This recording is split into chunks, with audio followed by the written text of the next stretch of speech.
جو اتنے دکھوں میں نہ بھولے ہم اس کی زندگی کو یوں اٹھا کے باہر پھینک دیں تو کبھی غم بھی نہ ہو کہ ہے میں نے کیا کر دیا.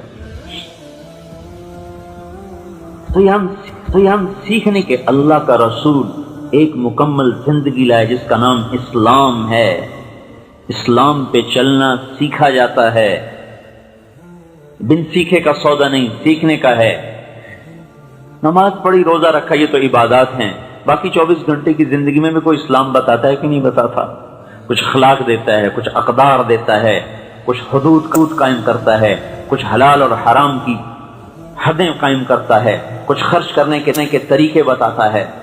یہ تو نہیں کہ صرف حلال کمانا فرض ہے، خرچ کرنے میں بھی پابندیاں لگاتا ہے.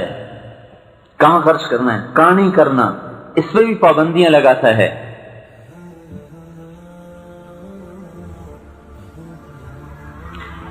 کمائی میں بھی آزاد نہیں چھوڑا، طریقے بتائے.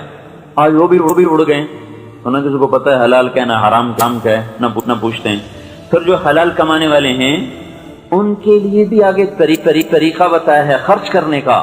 ان میں بھی آزاد نہیں چھوڑا کہ جہاں جو مرضی کھپا دیا، لگا دیا. 5 لاکھ 10 لاکھ صرف ٹوائلٹ پہ لگا دیا.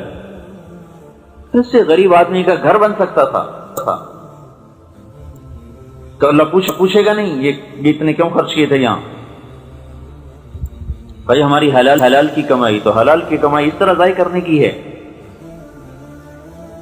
کوئی سوال جواب نہیں ہونے والا، جواب ہونے والا نہیں ہے. 10 برس کے بعد حضرت عمر کو بیٹے نے خواب میں دیکھا، پسینہ اور یوں ماتھے سے پسینہ پوچھ رہے. ابا جان کیا ہوا؟ کا بیٹا ہوا ہوں. 10 سال حکومت کی، 10 سال کے بعد خواب میں بیٹے نے دیکھا اور پسینہ کا بیٹا آج حکومت کے حساب سے فارغ، پسینے ہو جائے.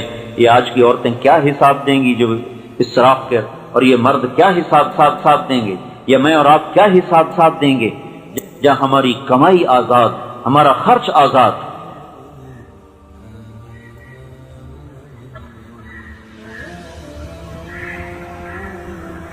حضرت عائشہ رضی اللہ تعالیٰ نے فرمایا میرے پاس ایک کرتا تھا جس کی قیمت 5 روپے تھی. مدینے میں کسی بچی کی شادی ہوتی تو کرتا مجھ سے مانگ کے لے جاتی، شادی کی رات پہنا دیتی، اگلے دن آ کے واپس کر جاتی. اس میں مدینے کی 50 بچیوں کی شادیاں ہو گئیں.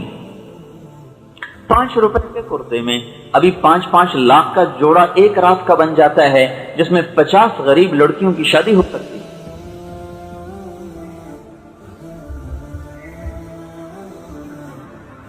ہم نے یہ زندگی سیکھی نہیں. معاشرت اللہ کے رسول کی، آپ کو پتہ نہیں ایک سوال مستقل ہے، عن مالی، پیسہ من این اکتسبتہ، کہاں سے کمایا تھا، یہ ایک سوال. فیما انفقتہ، یہ کہاں خرچ کیا تھا، بولو. اگر پھنس گئے تو کیا بنے گا ہمارا اس وقت؟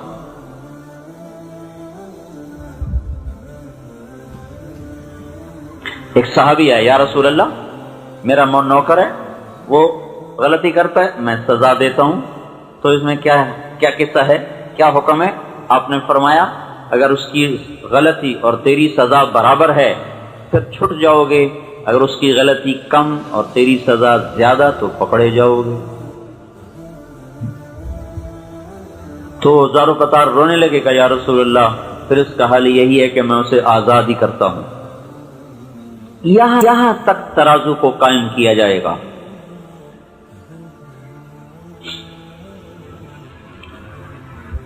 رسول پاک صلی اللہ علیہ وسلم ایک زندگی لائے جس زندگی کا نام اسلام ہے، اور جو ایک ہماری پہچان ہے جس کو ہم نے سیکھا نہیں. کب سکھایا آج ماں باپ کو تو فرصت ہی نہیں، کمائیوں پہ چلے جاتے ہیں، بچے اسکول چلے جاتے ہیں، ٹیوشن پہ شروع ہو جاتے ہیں، اس سے فارغ ہوتے ہیں تو ٹی وی کے سامنے بیٹھ جاتے ہیں. نہ کبھی ماں نے بچوں کو، نہ کبھی باپ نے بچوں کو بٹھا کے سمجھایا کہ دنیا میں آئے کیوں تھے، آنے کا مقصد کیا ہے. لوگ تو ہمیں کہتے ہیں کہ تبلیغ والے بچے چھوڑ کے چلے جاتے ہیں، ان کو ٹائم نہیں دیتے. یہ جو گھروں میں رہتے ہیں یہ بچوں کو کتنا ٹائم دیتے ہیں؟ دیانتداری سے بتائیں. صرف آئس کریم کھلانے لے جانا، مری پھرانے لے جانا، یہ تو کوئی ٹائم دینا نہیں ہے، یہ تو عیاشی ہے، انہوں نے بھی کی، ماں باپ نے بھی کی۔ ٹائم دینے کا کیا مطلب ہے کہ ان کو بتاؤ تم ہو کیا، کس لیے آئے ہو، کیا مقصد ہے۔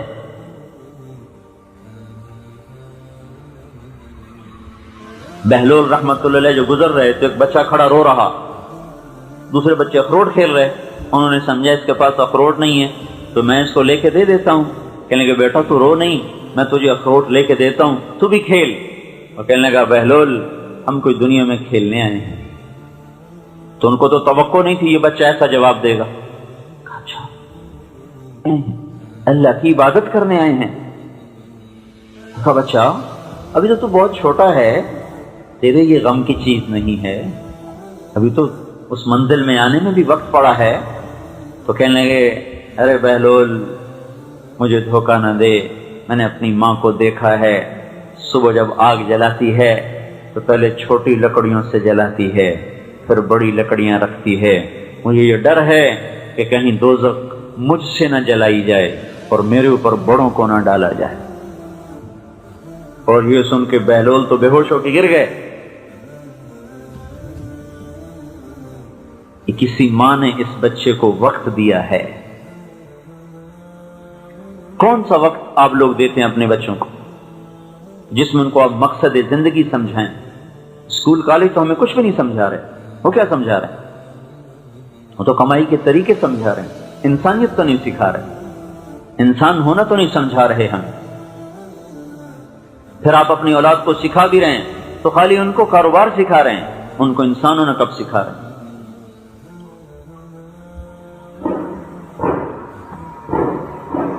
تو اس لیے ہم وقت مانگتے ہیں بھائیو، ماں باپ کی ایک ذمہ داری ہے۔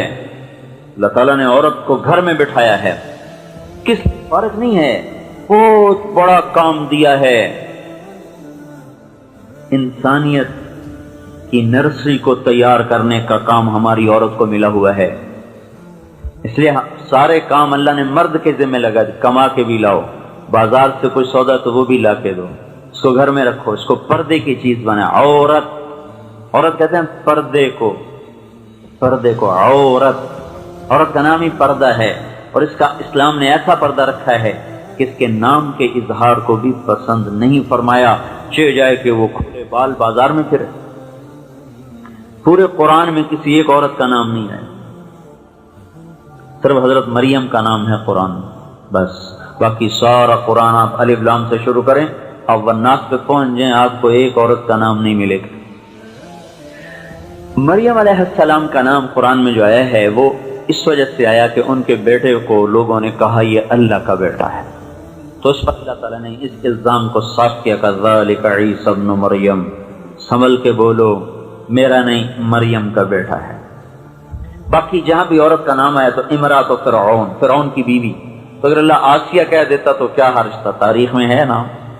امرات العزیز گورنر کی بیوی، اگر اللہ زلیخا کہہ دیتا تو کیا حرج تھا، زلیخا نام موجود ہے۔ امرات نوح کی بیوی، امرات لوط علیہ السلام کی بیوی، عورت کا نام خامد کی نسبت سے آیا ہے، یا بھائی کی نسبت سے، یا اخت ہارون، اے ہارون کی بہن، یا باپ کی نسبت سے، خامد کی نسبت سے، نام براہ راست مریم بس۔ علماء نے اس پر یہ لکھا ہے کہ اللہ تبارک و تعالی اس طرز کلام سے یہ بات سمجھا رہے ہیں کہ عورت کا نام بھی عورت ہے، یعنی چھپا ہوا، عورت کا نام بھی پردے کی چیز ہے، وہ بھی بغیر ضرورت کے ظاہر کرنا ناپسندیدہ چیز ہے، تو چہرہ کھول کے پھرنا یہ کہاں سے جائز ہو جائے گا؟ ویسے تو جائز کرنے کو جو مرضی جائز کروا لیں، ہر جگہ سے مفتی مل جائیں گے، لیکن ایک مفتی ہے جو اندر بیٹھا ہوا ہے، جو کبھی کبھی جب بیدار ہوتا ہے تو پورے وجود کو پریشان کر کے رکھ دیتا ہے، پھر ہم اس کو تھپ تھپا کے سلا دیتے، سو جا تاکہ مجھے دوبارہ وہ اندر سے پریشان نہ کر دے۔ کمایا تو گھر کیوں بٹھایا ہے؟ ایک امت کی تعمیر ہے کہ ایسی نسل تیار کرو کہ جو اللہ کا دین نام بھج مسیتی وڑیا اپنے کاموں میں مشغول ہو، بچوں کو اسکول اور نرسری فیڈر منہ میں اور اسکول جا رہے، کیا ظلم ہے بھئی، ہمارے گھر سے جان چھوڑے، اور وہاں سے آئے تو ٹیوٹر کے حوالے، وہاں سے آئے تو ٹی وی کے حوالے، جو یہود نے بیٹھ کے ہماری ساری نسل خرید لی۔ ایسا بے حیا معاشرہ ہمیں دے دیا کہ جہاں حیا دار ہونا بے عزتی ہو گیا، برقع کرنا وہاں ایک شرم کی چیز بن گیا، اور کھلے منہ پھرنا ایک شرافت کی چیز بن گیا۔ یا اللہ، کس دیس میں آ گئے جہاں الٹی گنگا بہتی ہے۔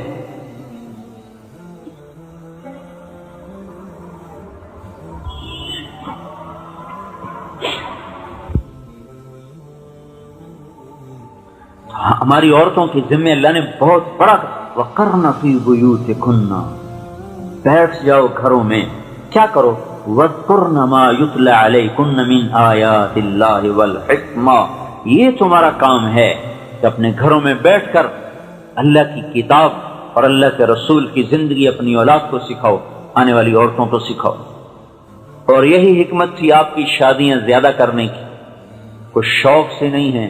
اگر آپ شوق سے شادی کرتے تو 25 سال کی عمر میں 40 سال کی 2 دفعہ بیوہ عورت سے کیوں شادی کرتے؟ 2 دفعہ، بعض 3 دفعہ بھی آتا ہے، 2 دفعہ زیادہ مشہور، 2 شادیاں پہلے ہو چکی، ان سے بھی اولادیں موجود ہیں، اور خود 25 سال کے ایسے خوبصورت جوان کہ جن کو حسان کہتے ہیں کہ تو ایسا بنا جیسے تو نے خود اپنے آپ کو چاہا۔ لوگوں نے معاشرت سیکھی نہیں رسول اللہ کی، صرف پیسے پر گھروں کو دیکھا، شادیاں کر دیں، آگے یہ نہیں دیکھا کہ انسان بھی بنے ہوئے کہ نہیں بنے ہوئے۔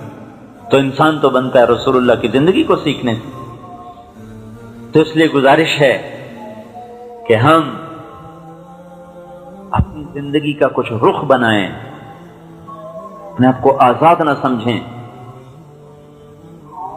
ہمارے پیچھے ایک بڑی طاقتور ذات ہے جو ہمارے ہر عمل پہ نگران ہے، وہ عمل کریں جس سے وہ راضی ہو جائے بس، اور اس کو ہم سیکھنے کے لیے نکلتے ہیں۔ اب بھائیوں اور بہنوں کی خدمت میں بھی گزارش ہے، میری بات پر غور کریں، میں تقریر کرنے نہیں آیا ہوں، یہ ایک بات بتانے آیا ہوں کہ ہم غلط راہ کی طرف چل پڑے ہیں، کہیں رک جائیں۔ آدمی چلتے چلتے راستے سے بھٹکتا ہے، کسی سے پوچھتا ہے بھائی مجھے سعید کالونی جانا تھا، وہ کس طرف کو راستہ ہے؟ تو ہم بھی رکیں، پوچھیں یا اللہ وہ زندگی کون سی ہے جسے تو چاہتا ہے، وہ زندگی کون سی ہے جسے تیرا رسول چاہتا ہے، اس کو ہم زندہ کر دیں، بس ہمارے دونوں جہان کے کام بن گئے۔ یہ گھر بیٹھے یہ بات ہاتھ میں نہیں آتی، اس لیے نکالا جاتا ہے۔ تو بھئی ایک دن کے لیے آپ کے ماحول میں محلے میں آنا ہمارے لیے اللہ نے مقدر کر دیا، تو یہ میں امانت سمجھ کے آپ کو عرض کر رہا ہوں، آئیو اپنی آنکھوں سے اس غفلت کے پردے کو ہٹائیں، اور اس دن کے لیے اپنے آپ کو تیار کریں جب یہ آنکھیں بند ہو جائیں گی اور ہم بالکل کے رحم و کرم پر ہم ہمارے مرد بھی تیاری کریں، ہماری عورتیں بھی تیاری کریں، اور اپنے بچوں کو اس سے تیار کریں۔ تو اس کے لیے بتائیں، ایک دن مقدر میں تھا تو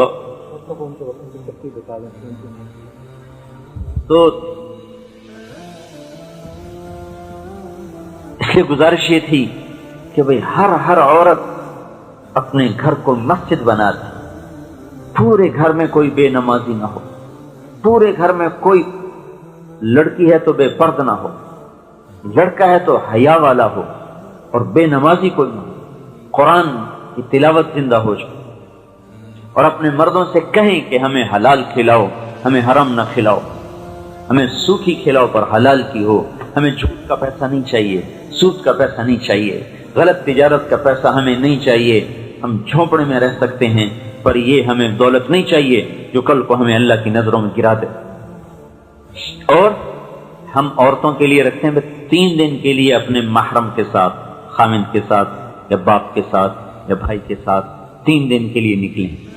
اگر 2-3 مہینے کے بعد 3 دن لگاتے رہیں گے تو انشاءاللہ العزیز ایک اندر میں استعداد دین پہ چلنے کی پیدا ہوتی رہے گی، اور یہی استعداد پھر پورے ماحول پر اثر انداز ہوگی، اور لوگ بھی آپ سے اثر لے کر آپ کے طریقوں پہ چلنا شروع کریں گے۔ اب وہ لوگ اندر مستورات نام لکھ لیں یا آپ نام لکھا ہیں؟ اگلے جمعے سے رائمنڈ کا اجتماع شروع ہو رہا ہے، تو اس سے بھائی تو سعید کالونی سے جماعت بھی تیار ہو جائے 4 مہینے کی چلے کی۔ اب مغرب کے بعد انشاءاللہ آپ کی مسجد میں بیان ہوگا۔ مورخہ 27 اکتوبر سن 2000 حضرت مولانا طارق جمیل صاحب بمقام سعید کالونی فیصلہ آباد مستورات میں بیان فرما رہے تھے۔ موضوع تھا ایک دن مرنا ہے آخر موت ہے۔ تیار کردہ علمی کیسٹ گھر، کیسٹ ملنے کا پتہ نوٹ فرما لیں۔ علمی کیسٹ گھر، دکان نمبر 5، فاطمہ پلازا، نجد تبلیغی مرکز، مدنی مسجد، federal be area, Karachi. Phone number 63700813۔ وہ 139 سی ادریس صاحب کے گھر میں مسجد کے ساتھ ہی گھر ہے، وہاں ہوگی۔ تو وہاں بھی انشاءاللہ کل ظہر کے بعد بیان ہوگا۔ پھر اتوار کے دن 10 سے 12 اور 2 سے 4۔ تو یہ ان 2 دن میں جہاں جہاں مستورات تشریف لا سکیں خود بھی تشریف لائیں اپنے، اور ساتھ عزیز و اقارب کو بھی لانے کی کوشش فرمائیں۔ اللہ تعالی ہم سب کو عمل کی توفیق بخشے۔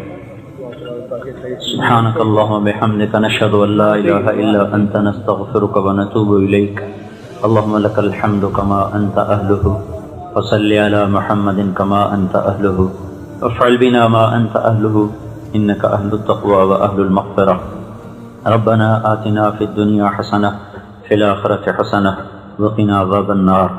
یا اللہ ہم سب کو قبول فرما، اور ہمارے اس آنے کو، بیٹھنے کو، سننے اور سنانے کو قبول فرما، ہمارے گناہوں کو معاف فرما۔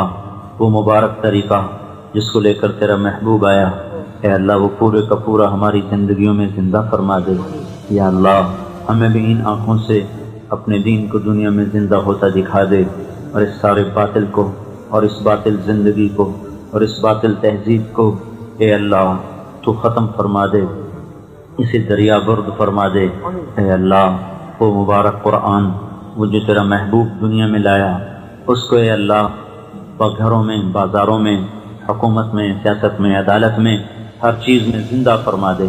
اے اللہ ہم سب کو اپنے فضل و کرم سے دنیا اور آخرت کی ساری بلائیاں نصیب فرما دے۔ اے اللہ جتنے بھائی بہن تشریف لائے ہیں ان سب کو قبول فرما، اس پوری کالونی کو قبول فرما، ان پر اپنی رحمت کو اتار دے، ان میں برکت عطا فرما دے، ان کے کاموں میں، ان کی زندگیوں میں، ان کی اولادوں میں، ان کے گھروں میں، ان کی گلیوں میں در و دیوار پر اپنی رحمت کو اتار دے، اور انہیں اپنا بنا لے اور ہمارا بن جا۔ صلی اللہ تعالی علی نبی الکریم، آمین۔ لا الہ الا انت نستغفرک ونتوب الیک اللهم لك الحمد كما انت اهله فصل على محمد كما انت اهله وافعل بنا ما انت اهله انك اهل التقوى واهل المغفرة ربنا آتنا في الدنيا حسنة وفي الآخرة حسنة وقنا عذاب النار اللهم إنا نسألك خير ما سألك منه عبدك ونبيك محمد صلى الله عليه وسلم ونعوذ بك من شر ما استعاذك منه عبدك ونبيك محمد صلى الله عليه وسلم اللهم أنت المستعان وعليك البلاغ ولا حول ولا قوة إلا بالله العلي العظيم وصلى الله تعالى